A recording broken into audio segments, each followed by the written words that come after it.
everyone. I am Dr. Neha Sudhatej, ENT consultant at Harika ENT Care Hospital, Gachibowli. ఈ రోజు మనం otomycosis గురించి తెలుసుకుందాం. అసలు ఓటోమైకోసిస్ అంటే ఏంటి? Fungal infection in the ear canal is called as otomycosis. ఇది ఇయర్ కెనాల్ లో ఎక్కువగా చూస్తుంటాం. దీనికి మెయిన్ గా 2 టైప్స్ ఆఫ్ ఫంగస్ ఇన్వాల్వ్ అయి ఉంటుంది. ఒకటి ఆస్పర్జిల్లస్, ఇంకొకటి క్యాండిడా. ఆస్పర్జిల్లస్కి క్యాండిడాకి మనం ఎలా డిఫరెన్షియేట్ చేస్తామంటే, ఆస్పర్జిల్లస్ ఫంగై ఇన్వాల్వ్ అయినప్పుడు బ్లాక్ కలర్ ఫంగల్ స్పోర్స్ కానీ ఎల్లోయిష్ కలర్ డాట్స్ కానీ దాన్ని సరౌండ్ చేస్తూ కాటన్ ఫంగల్ డెబ్రీ ఉంటుందన్నమాట ఇయర్ కెనాల్లో. అదే క్యాండిడా ఇన్ఫెక్షన్ ఉన్నప్పుడు ఎలా ఉంటుందంటే క్రీమీ వైట్ కలర్లో డిశ్చార్జ్ థిక్గా ఉంటుంది ఇయర్ కెనాల్లో. సో ఈ రెండింటిని ఇలా డిఫరెన్షియేట్ చేసుకోవచ్చు.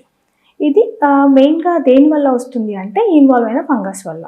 ఇంకా దీనికి రిస్క్ ఫ్యాక్టర్స్ ఏంటి అంటే, ఎవరైతే ఎక్కువగా స్విమ్ చేస్తూ ఉంటారో, తర్వాత తలస్నానం ఎవరైతే ఫ్రీక్వెంట్గా చేస్తూ ఉంటారో, వాళ్ళతో పాటు ఇయర్ ఫోన్స్ కానీ ఇయర్ పాడ్స్ కానీ ఎక్కువ వాడే వీళ్ళలో ఏమవుతుందంటే ఇయర్లో ఉన్న మాయిశ్చర్ అంతా లాక్ అయిపోయి బయటికి వెళ్లకుండా ఫంగల్ గ్రోత్ అనేది జరగడానికి ఛాన్సెస్ ఎక్కువ ఉంటాయి. దీంతో పాటుగా ఇమ్యూనో కాంప్రమైజ్డ్ పేషెంట్స్ ఉంటారు కదా, అంటే లైక్ డయాబెటిక్ వాళ్ళు, ఇంకా క్యాన్సర్కి కీమోథెరపీ ట్రీట్మెంట్స్ ఇలా తీసుకునే వాళ్ళలో కానీ వీళ్ళల్లో కూడా ఈ ఓటోమైకోసిస్ అనేది ఎక్కువగా చూస్తూ ఉంటాం.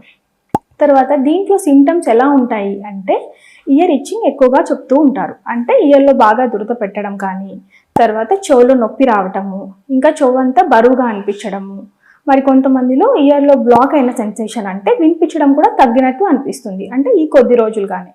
దాంతోపాటుగా కొంతమందికి ఇచ్చింగ్ వస్తుంది. నెక్స్ట్ వీళ్ళకి ఏంటంటే మనం ట్రీట్మెంట్ ఎలా చేసుకోవాలి అంటే, ఫస్ట్ ప్రాపర్గా ఓటోస్కోపీ ఎగ్జామినేషన్ చేసి చెక్ చేసుకోవాలి.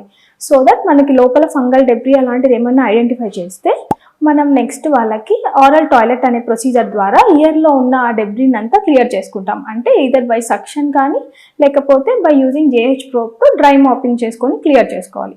క్లియర్ చేసుకున్న తర్వాత వీళ్ళకి ట్రీట్మెంట్ ఎలా ఇస్తాము అంటే, యాంటీ ఫంగల్ డ్రాప్స్ని ప్రిస్క్రైబ్ చేస్తాము. దాంతోపాటుగా ఇచ్చింగ్ ఉంటుంది కదా, దానికోసం అని యాంటీ హిస్టమిన్ ప్రిస్క్రైబ్ చేస్తాము. కొంతమందిలో ఫంగల్ ఇన్ఫెక్షన్తో పాటుగా సెకండరీ బ్యాక్టీరియల్ ఇన్ఫెక్షన్స్ కూడా ఉంటాయి. అలాంటి వాళ్ళకి short term of antibiotic course కూడా ఇవ్వాల్సి ఉంటుంది 5 days.